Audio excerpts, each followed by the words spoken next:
उसके पहले उसकी सीढ़ी के हर डंडे को काट कर फेंक दूंगा मैं। सुनो जी। मुन्ना और उसके खतरनाक खूनी साथियों को आज रात को पुलिस की वर्दी में जेल से बाहर निकाल दो और उनको समझा दो पुलिस स्टेशन जाकर उन तीनों लड़कों का बिल आत्महत्या के नाम पर फाड़ दें।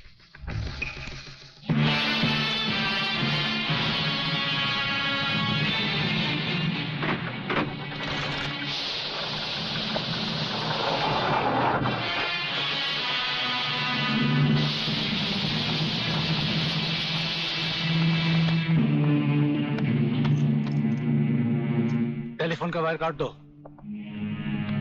अब इसे बांध दो।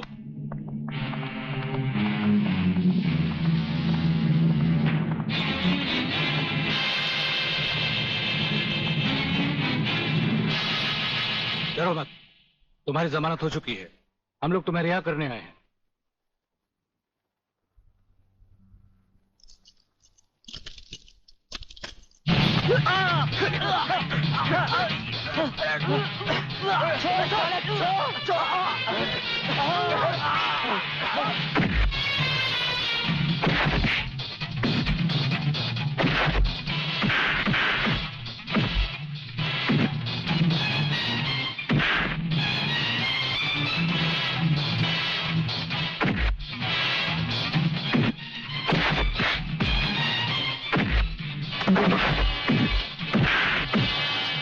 छोड़ना मत संजू।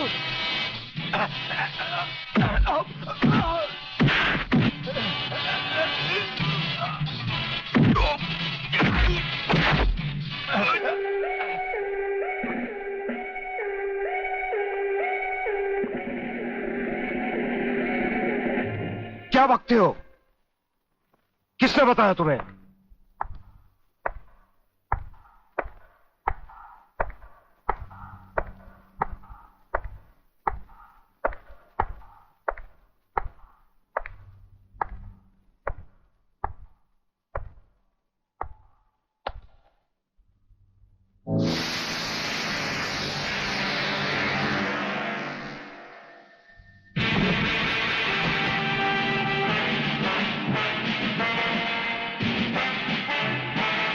कुछ ही देर पहले तुम जेल की कोठरी में बंद थे, फिर वहां से निकले कैसे? और अपने ये कपड़े पहनकर यहां किसके हुक्म से आए? हम अपने हुक्म के खुद मालिक हैं। हम अपने हुक्म से ही अंदर आए थे और अपने हुक्म से बाहर चले जाएंगे। तुमसे अच्छी तरह मिल लेने के बाद। तुम्हें अच्छी तरह मालूम होना चाहिए कि तुम किसके सामने बैठे हो। हमें मालूम है, इसीलिए तो जूते तुम्हारे मुंह के सामने रखे हैं। तुम जैसे गद्दारों से हम नहीं, हमारे जूते ही मुंह लगाते हैं। सूर्यदेव सिंह! ब्रिगेडियर सूर्यदेव सिंह, भूल कैसे गए? हम आज भी ब्रिगेडियर हैं, कल भी ब्रिगेडियर थे। जेल में आना तो एक नाटक था तुम जैसे मुजरिम तक पहुंचने के लिए। और ये रहे तुम्हारे काम के कागज। ये हमारा रिहाई का ऑर्डर और ये है तुम्हारी गिरफ्तारी का वारंट।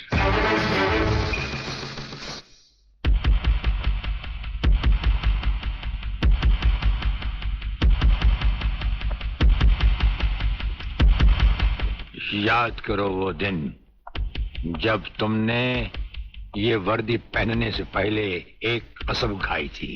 याद करो। हम कसम खाते हैं कि हम पूरी ईमानदारी और वफादारी से देश और कानून की रक्षा करेंगे।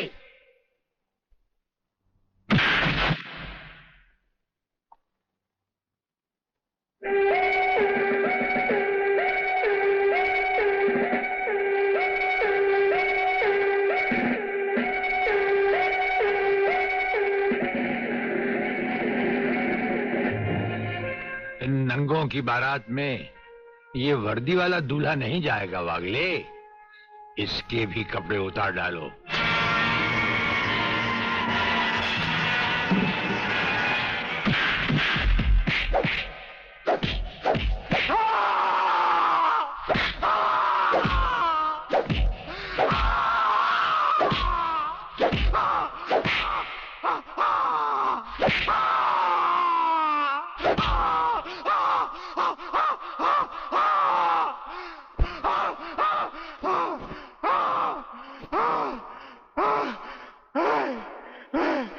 बच गया हूं।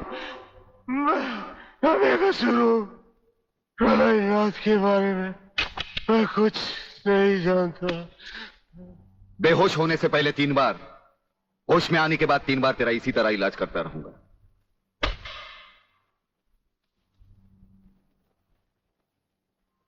साथियों, तुम लोगों को शायद यह मालूम नहीं ये प्राइवेट और इमरजेंसी मीटिंग मैंने क्यों बुलवाई। इसलिए कि सूर्यदेव सिंह जेल से छूट चुका है और अब वो खतरा बनकर हम सबके सर पर मंडरा रहा है। मगर 1 साल से पहले वो छूट कैसे गया? उसका जेल जाना एक नाटक था कादर। उसने जेलर और हमारे 4 खूंखार कातिलों को गिरफ्तार करके किसी ऐसी जगह छुपा दिया है कि जिसके बारे में पुलिस डिपार्टमेंट को तो क्या, मुझे भी मालूम नहीं। जीवनलाल, मेरे 4-5 आदमियों को गिरफ्तार करके अगर वो मुझ तक पहुंचने का ख्वाब देख रहा है तो उसका ये ख्वाब मैं कभी भी पूरा नहीं होने दूंगा। अब सूर्यदेव सिंह नाम का बिल फाड़ना ही पड़ेगा। मगर कुछ नहीं चलेगा जीवनलाल। अब 15 अगस्त को ज्यादा दिन नहीं है। जानते हो, सूर्यदेव सिंह हमारे लिए बहुत बड़ा चैलेंज है और बड़े से बड़े चैलेंज के साथ टकराने का प्रलयनाथ को शौक है। तुम तुम्हारी मिनिस्ट्री संभालो, सूर्यदेव सिंह को आज से मैं संभालूंगा।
ड्राइवर, गाड़ी को फौरन किसी गटर के ढक्कन पर खड़ा करो। इसमें बम लगाया जा चुका है। Yes sir. बहादुर, काला बटन खींचो।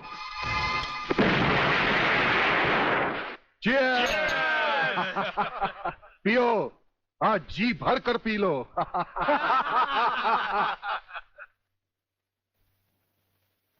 स्वामी जी, ये सुखद समाचार टीवी पर भी तो सुन ले। हाँ, ऑन करो। आज सदन के दोनों पक्षों ने इस हत्याकांड की तीव्र आलोचना की। इस हत्याकांड के षड्यंत्र के बारे में हमारी विशेष संवाददाता मोना अलवी की एक रिपोर्ट। आज दोपहर ब्रिगेडियर सूर्यदेव सिंह अपने विशेष दस्ते के साथ भोजन के लिए रवाना हुए। अचानक उन्हें अपनी कार में सिग्नल सुनाई दिया, जो कार में बॉम्ब रखे जाने का संकेत देता है। सूर्यदेव सिंह ने अपनी गाड़ी एक गटर के ढक्कन पर रुकवाई और अपने विशेष दस्ते के ब्लैक कमांडो से ये काला बटन खींचने को कहा।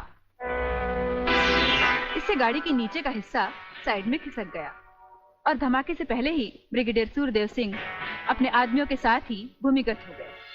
तो इस तरह उन्होंने अपनी समझदारी और बहादुरी से अपनी और अपने आदमियों की जान बचाई। तो आइए आज हम ब्रिगेडियर सूर्यदेव सिंह से आपका साक्षात्कार कराएंगे।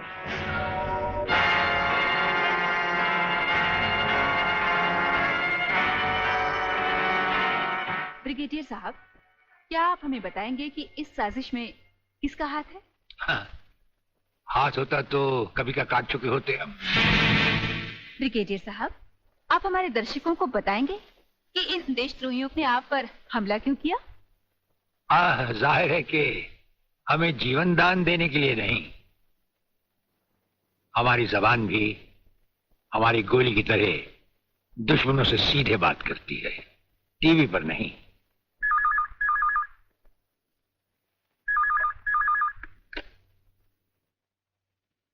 हेलो। ज्यादा आंखें फाड़ कर हमारा इंटरव्यू देखोगे तो जल्दी अंधे हो जाओगे।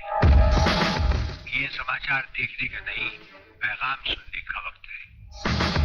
हेलो हेलो, तुम फोन कहां से कर रहे हो? तुम तो टीवी पर हो। हम टीवी पर भी हैं और हमारे घर पर भी।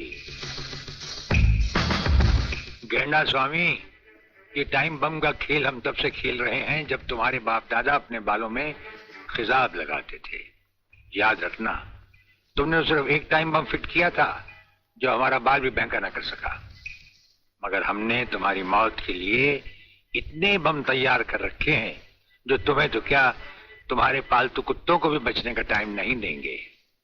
ब्रिगेडियर साहब, क्या आप उन देशद्रोहियों को कोई पैगाम देना चाहेंगे? पैगाम? हमारा पैगाम तो उन तक पहुंच चुका है। हम आपको यकीन दिलाते हैं कि हमें जिंदा देखकर वो अपनी टीवी तोड़ डालेंगे। अबे साले!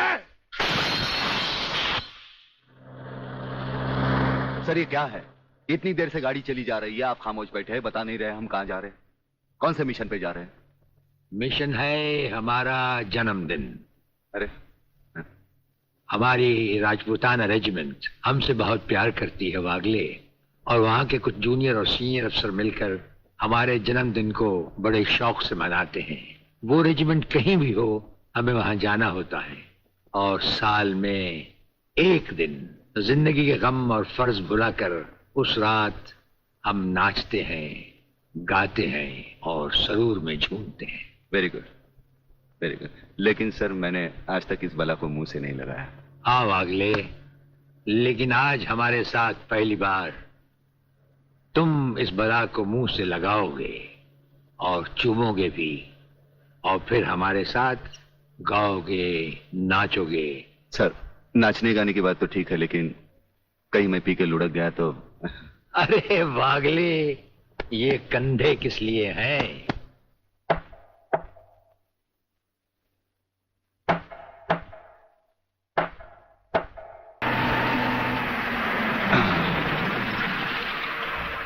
अरे, तू काय को उछल रही है? आ गया रे। अरे, जब किधर? दर्जी सीने को भूल गया क्या? है। हाँ,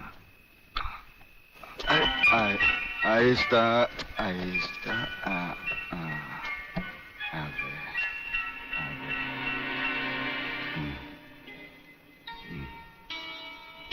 अरे,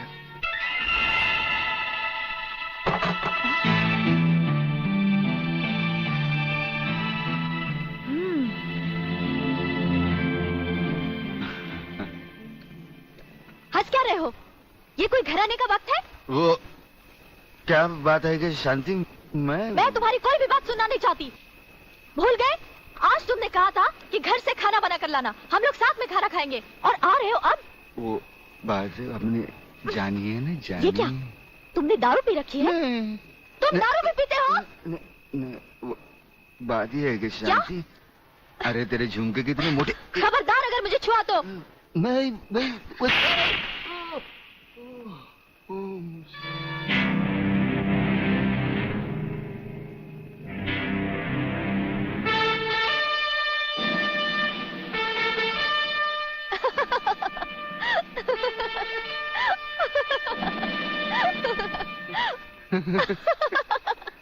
अरे, ये तुम्हें क्या हो गया है? ऐसा